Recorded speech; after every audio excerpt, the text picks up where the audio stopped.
The gavel cracked like a rifle shot. Case number 47C, Thomas Hayes versus Captain Morgan Hayes. The sound echoed through the Virginia Circuit Court, marble, oak, and cold air turning it into an explosion that didn't fade. Reporters leaned forward. Cameras clicked in a staccato rhythm. Somewhere, a flashbulb popped like artillery. Across the aisle, my father stood. His face was red. Not from anger, but from the old pride that burned too hot to die. He jabbed a finger toward me. "There she is," he said. "The liar who tricked an old man for money." The room murmured, the way soldiers murmur before a battle when they sense blood in the air. I didn't move, didn't blink. I had faced mortars that sounded gentler than my father's voice. The judge adjusted his glasses, unimpressed. "Mr. Hayes, please refrain from addressing the defendant directly." But Dad couldn't stop. "She forged it. My own daughter. She wasn't even here when my father died. She was off playing soldier overseas." Reporters scribbled. My brother, Dean, sitting 2 rows behind him, shifted uncomfortably. His expensive suit stiff with complicity. I stood when the bailiff called my name. "Captain Morgan Hayes, U.S. Navy, present." My voice didn't shake. It couldn't. The last time it did, I was under fire in Latvia, holding a field encryption drive against a cyber attack that would have exposed half the NATO network. This was quieter, but it was still war. The first thing you notice in a courtroom isn't the people. It's the sound of restraint, the shuffle of paper, the scrape of polished shoes, the deliberate, suffocating order. For years, my father had thrived in order. He built his small logistics firm like a fortress of control, turning family into employees and dinner tables into boardrooms. When I told him I was joining the Navy, he laughed. That particular surgical kind of laugh that cuts under your ribs. "You'll come crawling back once you see what real work is," he'd said. Mom had looked down at her plate, pretending not to hear.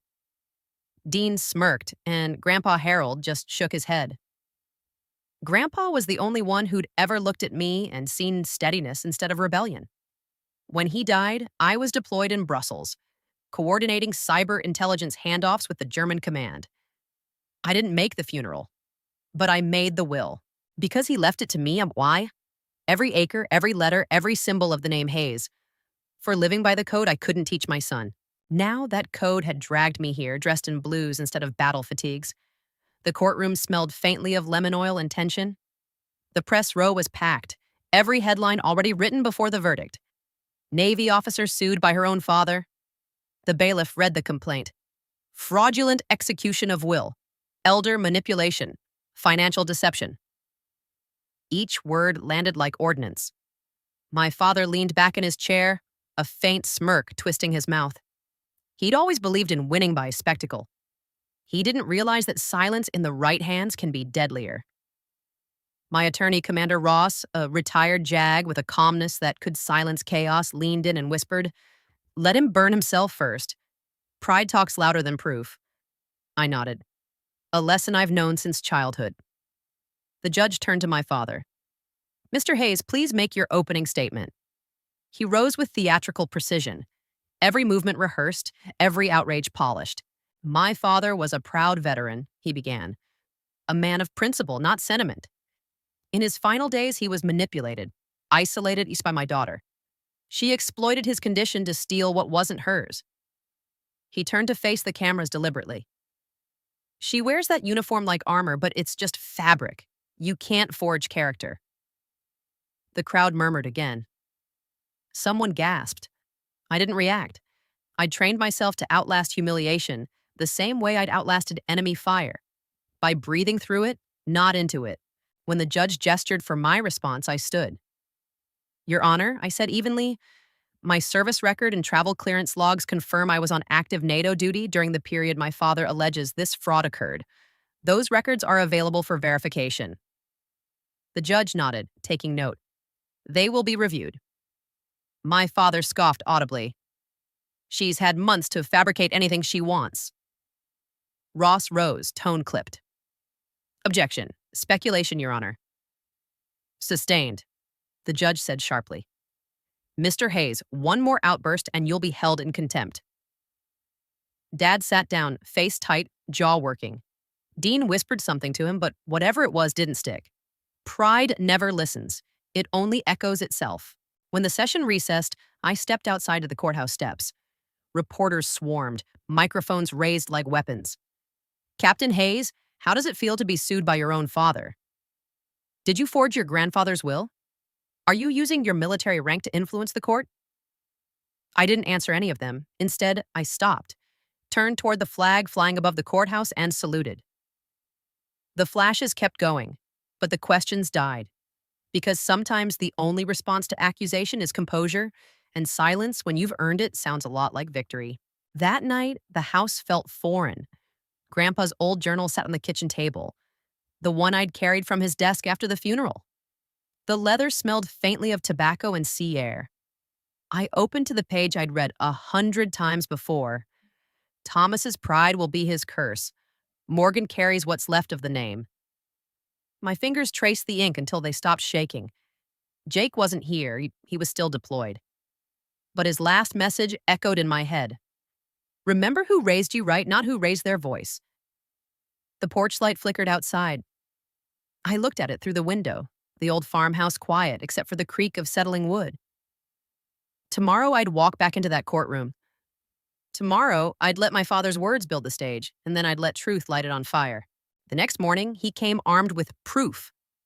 Forged emails. Lies dressed in legal format. But I came with NATO logs, and the ghost of a man whose handwriting still commanded more respect than my father ever could. The next morning, I woke to the sound of rain tapping against the window like quiet applause. Court was scheduled for 900 hours, but I'd been awake since dawn, uniform pressed, hair tied back, medals still polished from Brussels. I stared at myself in the mirror.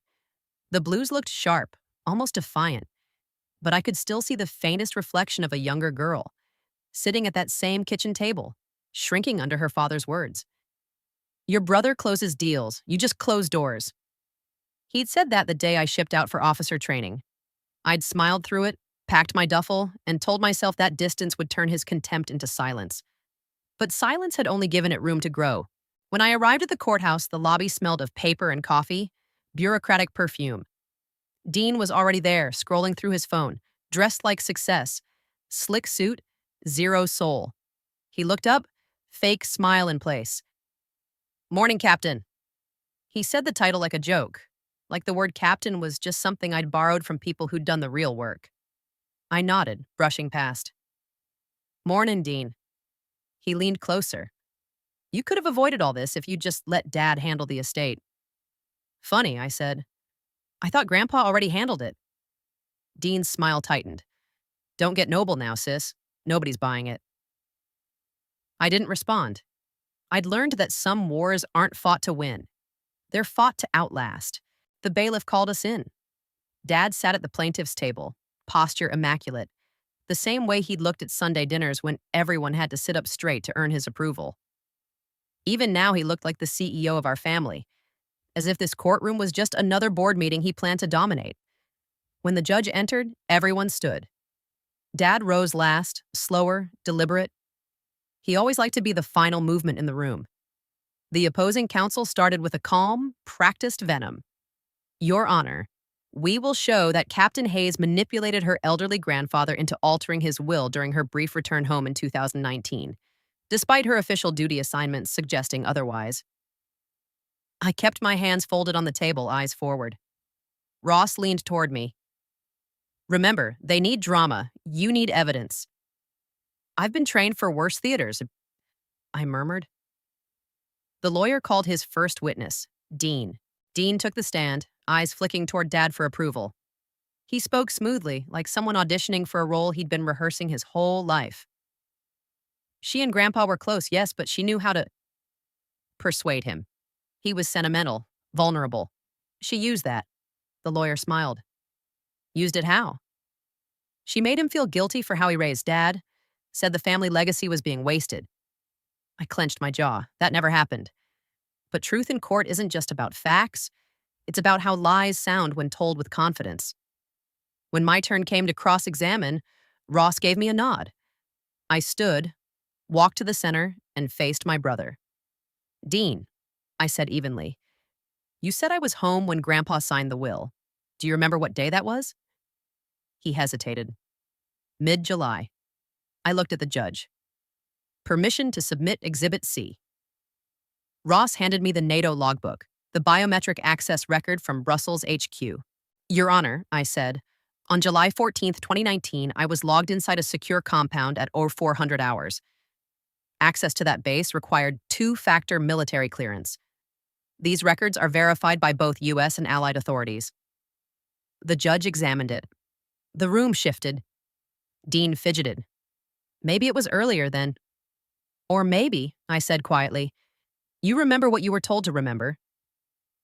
He looked at Dad. Dad's jaw flexed, his eyes giving that same look that used to freeze a dinner table, but it didn't work anymore. Not here, not on me. Not.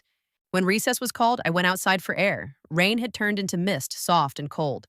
The courthouse steps glistened. Ross followed me out. You handled that like an officer, not a daughter. Sometimes those are the same thing, I said.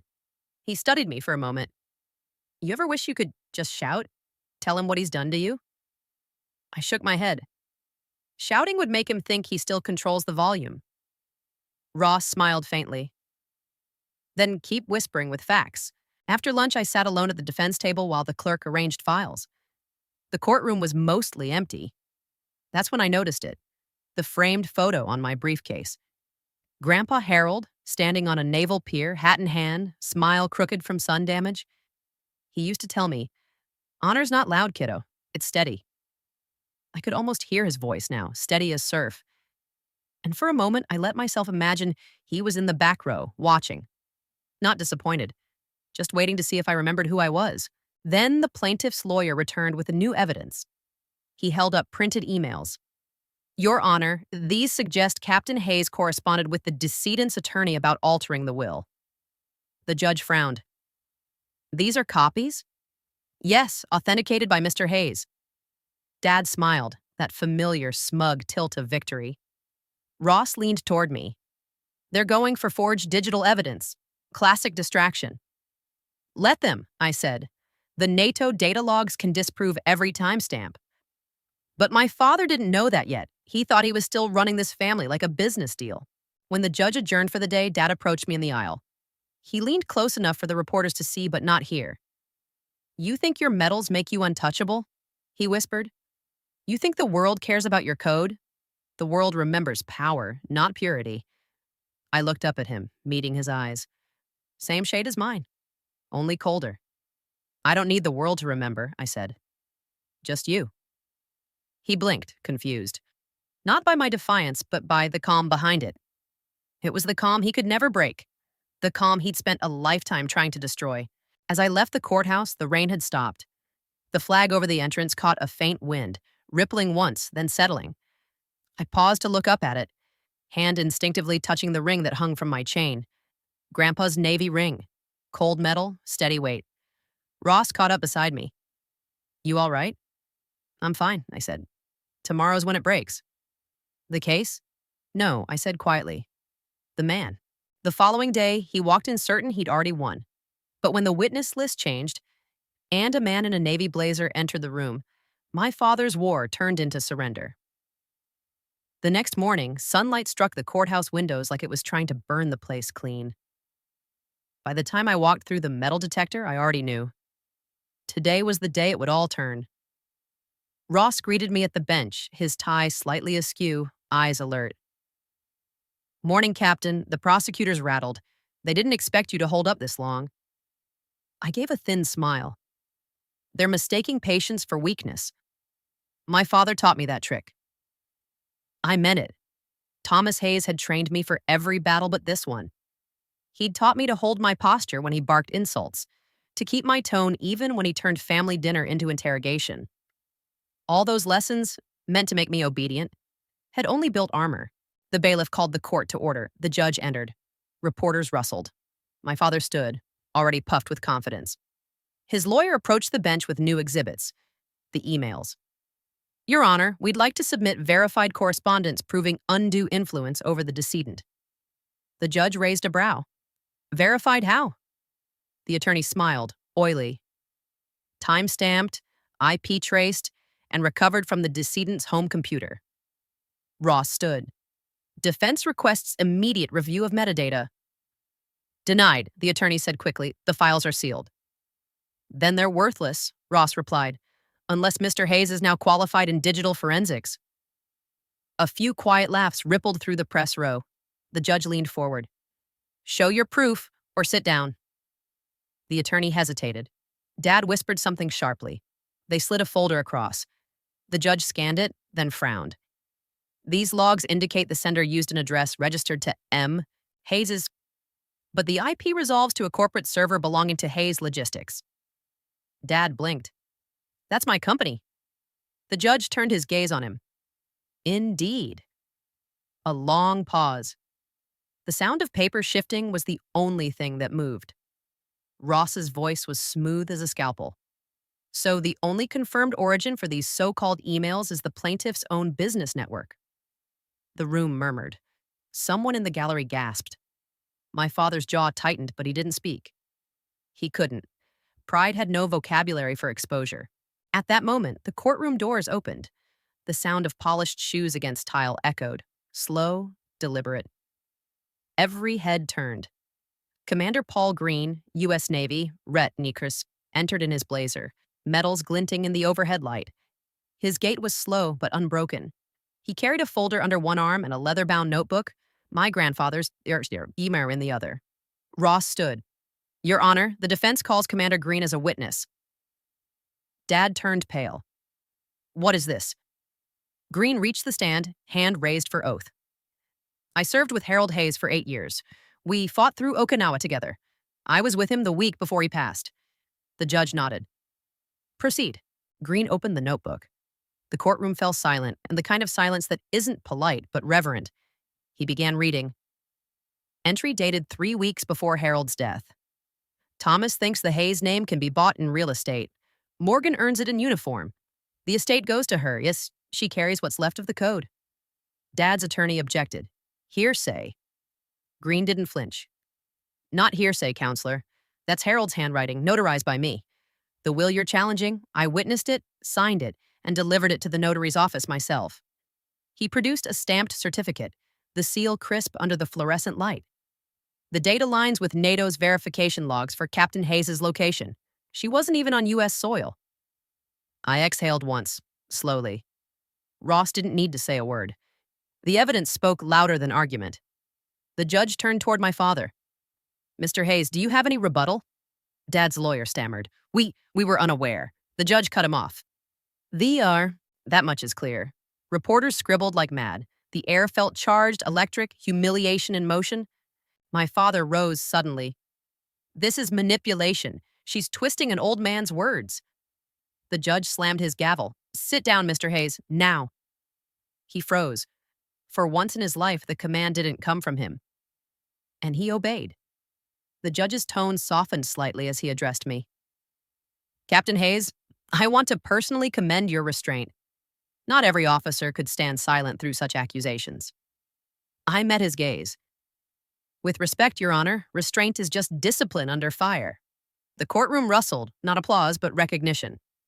When we recessed for lunch, I stepped outside. Rain clouds had lifted, replaced by an uncomfortably clear blue. The flag above the courthouse moved in a slow, dignified rhythm. Ross joined me on the steps. You know, that moment with Green. That was something. He was my grandfather's shadow, I said. He was waiting for this. Ross smiled faintly. Your father just realized something he'll never say out loud. What's that? That your silence isn't submission. It's strength.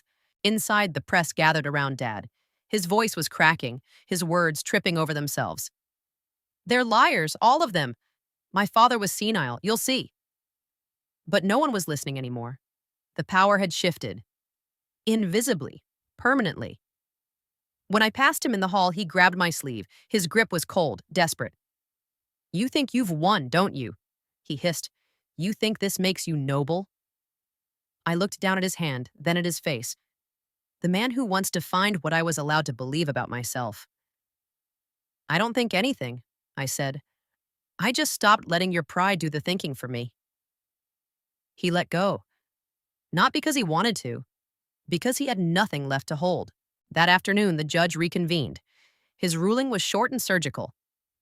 The court finds no evidence of fraud or manipulation. The will is authentic. All claims dismissed with prejudice. He paused. Mr. Hayes, accusing your daughter without proof. This borders on defamation. I suggest you reflect on what your father truly left behind. Then the moment that would follow me forever. Commander Green, standing in the back, raised his hand in salute. The courtroom rose with him. Not in applause, in acknowledgement. Every camera, every whisper, froze. Even pride knows when it's outnumbered. As the gavel fell, I exhaled. Not relief exactly, but the end of endurance. Ross leaned over. That's a win, Captain. No, I said quietly. That's a reckoning. Outside, reporters shouted questions. I didn't answer. I just turned toward the flag above the courthouse and saluted again, one last time, for the man who'd believed in quiet courage. For the first time since his funeral, I felt him there. Not as memory, but as presence. The case was over, but the war between us wasn't. The next knock on my door wasn't from the press, it was from my father. 3 days after the verdict, the news cycle had moved on, but our town hadn't. Every headline had already said enough. Decorated NATO officer vindicated in family fraud case. The photo beneath it showed me saluting outside the courthouse. And behind me, my father's face half turned, frozen mid-scowl. It wasn't victory I felt. It was aftermath. Pride doesn't vanish in defeat, it just goes underground. When the knock came on my door that Friday night, I already knew who it was. I didn't even check the peephole. Dad stood there, pale, smaller somehow, wearing the same pressed blazer he'd worn in court, as if dressing in control might rebuild it. He didn't speak at first. The silence stretched until it became something alive between us. Finally, he said, "You made me a public fool." I met his eyes. "You made yourself one. I just stopped cleaning up the mess." He looked past me into the house as if searching for some trace of the girl he once commanded. "You really think Harold meant to cut me out?" "I don't think," I said. "I read it." He scoffed. "You always hid behind other people's words. First the Navy, now my father's." "No," I said quietly. "I just learned how to live by them." He flinched, a small, almost imperceptible twitch of the mouth. Pride collapsing into exhaustion. "I didn't forge those emails," he muttered. "I know," I said. "Dean did. You just let him." "Dean." That got him. The look that followed was the first honest thing I'd seen on his face in months. Shame and surprise, mixed like truth and blood. He stepped back toward the porch light. "So what now, Captain? You won your little war. You get the house, the land, the money." "I got my name back," I said. "That's more than you ever fought for." I closed the door gently. No slam, no anger, just finality. The kind that doesn't need to be loud to be permanent. The next morning, I drove to the cemetery. The air smelled of cut grass and rain. The headstone was simple. Harold Hayes, U.S. Navy, 1919-2001. I knelt beside it, the cold seeping through my uniform trousers. "Mission accomplished, sir," I said softly. The wind shifted, carrying the faintest trace of salt from the nearby bay. It sounded almost like the sea answering back. I pulled Grandpa's ring from my pocket, the one my father had tried to keep locked in his desk after the funeral. The metal gleamed dull in the gray light. "I think I finally understand you," I whispered. "You left me a battle you couldn't finish." And like any soldier, I finished it the only way I knew how, with restraint. Later that afternoon, I met Ross at a diner near the base. He slid into the booth across from me, dropping a file on the table. "Press inquiries. You'll want to keep this short. Your name's clean, but the vultures smell redemption stories." I nodded. "I'll give them silence. It sells slower." He smirked. "You sure you don't want to countersue? You'd win easily. Public defamation, emotional distress." "Ross," I interrupted, "if I win again, he loses again. That's not justice anymore, that's cruelty." He studied me, then nodded. "You sound like your grandfather." "I hope so," I said. He was the only Hayes who didn't confuse power with worth. Before leaving, Ross asked quietly, "Do you think your father will ever apologize?" "No," I said, "but he'll remember. Pride doesn't heal, but it leaves scars deep enough to teach." That night, I opened Grandpa's journal again. The page smelled faintly of old leather and tobacco, ink faded but steady. I'd read the same entry 100 times, but this time it felt different, like the words were finally being heard instead of studied. Legacy is a strange cargo. Some men carry it to shore, others drown under its weight. I traced the lines with my thumb, then closed the book gently, as if not to wake the ghosts inside. The porch light flickered again, casting a halo on the ring I wore around my neck. I took it off and slipped it onto my finger for the first time. It fit perfectly. The circle closing, finally. A week later, Dean called. His voice was low, uncertain. "Dad's not talking much. He's not the same." "Pride has a half-life," I said. "He'll decay before he admits he was wrong." "You sound like him," Dean snapped. "No," I said. "I sound like the man he tried to erase." He hung up. I didn't call back. I didn't. 2 days after that, I received a small envelope in the mail. No return address, but I knew the handwriting. Neat, deliberate, like someone tracing their conscience. Inside was Grandpa's old Navy ring box, empty, except for a note. "You've carried the name better than I ever did. Dad." The ink was uneven, the kind that comes from a man unaccustomed to apology. I sat on the porch for a long time, letter in one hand, ring on the other, watching the flag above the yard catch the dusk light. Jake once told me that forgiveness isn't for the guilty, it's for the tired, and I was tired. That weekend, I returned to the old farmhouse. It hadn't changed. Same creaking steps, same smell of sawdust and oil. Dad was in the garage, sitting on the same stool where he'd taught me to sand wood straight. His hands still steady, but his eyes hollowed. He didn't turn when I entered. "Came to collect the rest of your inheritance." "No," I said. "Came to make sure you're still standing." He chuckled, a dry, broken sound.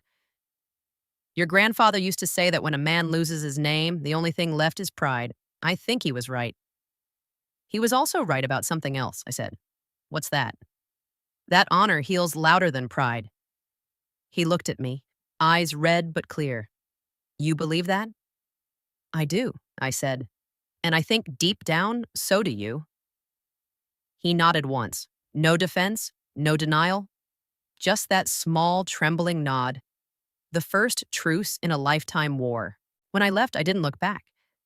The flag in front of the house stirred once, catching the light, and I swear, for a heartbeat, it looked like someone saluting. Months later, he showed up at my doorstep again. Not as an accuser, but as a father. This time, he brought something I didn't expect. Peace. It was autumn when he came back. That season, Virginia does best. All gold edges and dying light. I was watering the small patch of roses by the porch when I saw his car slow to a stop at the gate. No press, no lawyers, no audience this time. Just a man who'd finally learned the difference between being right and being forgiven. Dad got out slowly, the way men do when pride has started turning into arthritis. He was carrying a small wooden box. I recognized it instantly. Grandpa's keepsake chest, the same one that had sat in his study for as long as I could remember. He walked up the steps, not meeting my eyes. "You busy?" I set the watering can down. "Depends who's asking." That earned a faint smile. "Just your father, not the plaintiff." It wasn't an apology, but it was a start. "Come inside," I said. We sat at the kitchen table. Same one where he used to sit at the head like a general at briefing. He placed the box in front of me, the lid worn smooth from years of touch. "I found this cleaning the garage," he said. "Your grandfather's old letters, medals, a few photos. Thought you should have them." I brushed dust from the lid. "You sure?" He nodded.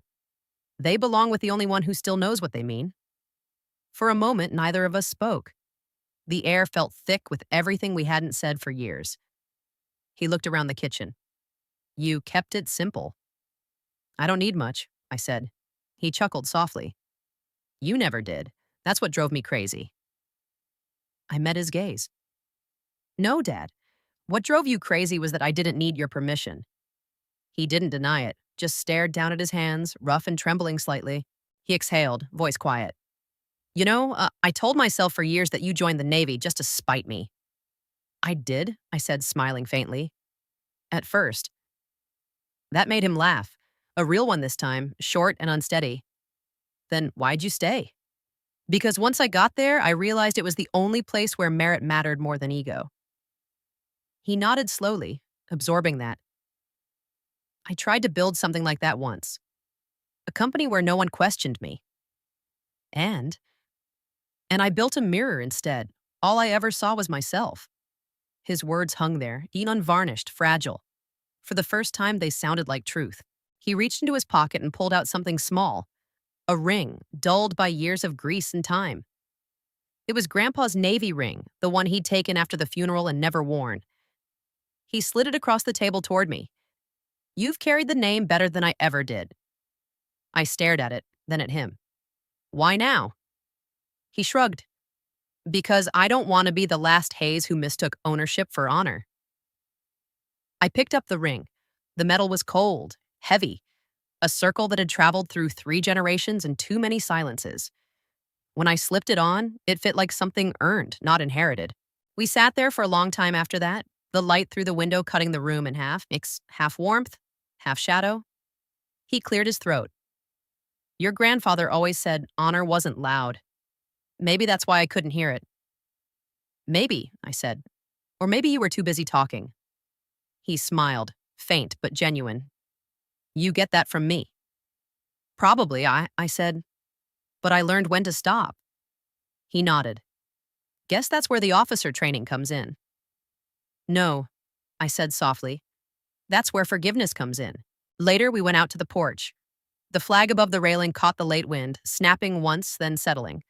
A salute, or maybe a sigh. Dad looked up at it. I used to think that flag was just decoration. It's a mirror, too, I said. How so? It reflects whoever's standing under it. He was quiet for a long while. Then, with a voice barely louder than the wind, you were right, you know. About what? Honor heals louder than pride. The words landed like a slow salute. We went back inside. He stood at the door, hand on the frame like he wasn't sure how to leave. I don't expect forgiveness, he said. Good, I replied. Because forgiveness isn't something you ask for. It's something you grow into. He looked at me, not as a daughter defying him, not as an opponent who beat him, but as a soldier who'd simply outlasted his war. I'm proud of you, he said finally. I smiled. That's a first. He laughed. And probably the last. It wasn't affection, it was honesty, and for once that was enough. After he left, I opened the box. Inside, Grandpa's medals, an old compass, and a folded letter I'd never seen before. The paper was thin, the ink faded but legible. To Thomas and Morgan, when pride and truth meet, one must kneel. If you're reading this, I hope you've learned which one. I stared at it until my vision blurred. The porch light flickered, casting its stubborn glow against the ring on my hand. For the first time, it didn't feel like it was fighting the darkness. It was holding it. That night, I called Ross. He came by, I said. Did he apologize? In his language, yes. That's progress. It's peace, I said. Not the kind you win, the kind you make. Some wars end when the gavel falls. The hardest ones end when pride does. Respect doesn't arrive with applause. It lands when silence stands. Months later, I stood at the Veterans Cemetery again, this time not as a defendant, not as a daughter, but as a witness to what honor leaves behind when it's finally understood. Winter came slow that year. By the time the first frost glazed the porch steps, the courtroom headlines had faded, and so had the noise. The house was quiet, not hollow but steady, like a heart that had learned how to beat without flinching. The Navy had reassigned me to Norfolk Command, overseeing cybersecurity liaisons for NATO partners. Most mornings, I woke before dawn, coffee in hand, eyes on the flag out front. The same flag that had once felt like a burden now felt like balance. Not heavy, not light, just right. The ring never left my finger. Sometimes I caught it glinting in the glow of the monitor screens at the base.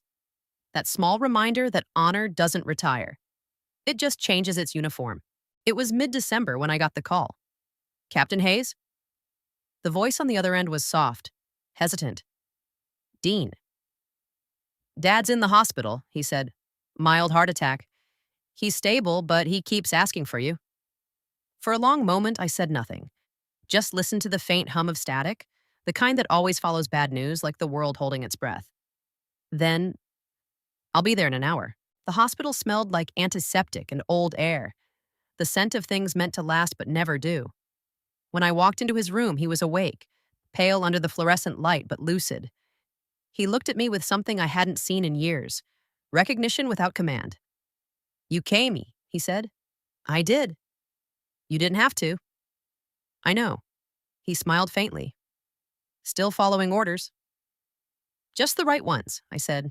We sat in silence for a while. The monitor beeped steadily, counting time like an old metronome. He turned his hand palm up, tentative, almost shy. The gesture startled me. He hadn't reached for me since I was a child. I placed my hand in his. The skin was thin, paper dry, but the grip still had strength. I read Harold's journal again, he said finally. The part about legacy. I nodded. He was right. I thought inheritance was something you hold. Turns out it's something you uphold. That's a better line than I expected from you, as I said. He laughed softly, then coughed. Guess pride finally made room for sense. The doctor came in, adjusted his IV, nodded at me. He's stubborn, she said kindly. Runs in the family, I replied. After she left, he reached for the bedside table. I have something for you. From the drawer, he pulled out an envelope, folded, creased, worn. I wrote this before the trial, never sent it. He handed it to me. I was too proud to be honest. Read it later. I slipped it into my coat pocket, fingers brushing the outline like it was something fragile that might vanish if handled too soon. We talked until visiting hours ended. About small things, weather, work, the garden at the farmhouse. Then he said something I didn't expect. Do you still hate me? The question came out thin, almost trembling. No, I said. I stopped hating you when I realized you never hated me. You just didn't know how to love without control. He nodded slowly, tears shining at the corners of his eyes but never falling. You got that from me too. Maybe, I said. But I learned how to let go. When I left that night, the hospital parking lot was empty. The flag over the entrance moved faintly in the wind. For the first time, I didn't look at it like a symbol of perfection, but as proof that even when torn, it still flies. At home, I opened the envelope. His handwriting was still bold, though the ink wavered in places. Morgan, I taught you to win. You taught me what winning costs. I don't know if pride can apologize, but if it can, this is mine. I hope you find peace where I left noise. Dad. I folded it carefully, pressing the edges smooth, and placed it beside Grandpa's journal. The two voices, one proud, one humble, finally speaking the same language. Months later, spring arrived. The world thawed. The court, the cameras, the shame, all distant now. What remained were the letters, the ring, and the quiet. Dean sold his half of the company and moved to Chicago. Dad stayed at the farmhouse, smaller now, but alive. Every Sunday he called. Never to lecture, just to listen. Sometimes he asked, how's command? Less politics than home, I'd say. He'd chuckle. Then you're doing fine. And I was. One evening, I drove out to the veteran cemetery again. The air was warm, faintly sweet with honeysuckle. The stones glowed amber in the low light. I found Grandpa's grave and placed the ring box beside it. The flag above it fluttered gently, soundless but alive. I carried it, I whispered. Just like you asked. A small gust brushed past, stirring the leaves, the kind of wind that sounds like an old man's laughter. When I turned to leave, I saw Dad standing by the gate watching. He raised 2 fingers in a shaky salute. I returned it, hand steady. No ceremony, no crowd, just peace. That night, as the sun sank, I sat on my porch with the journal open and the flag's shadow shifting on the floorboards. The porch light flickered, once, twice, then held steady.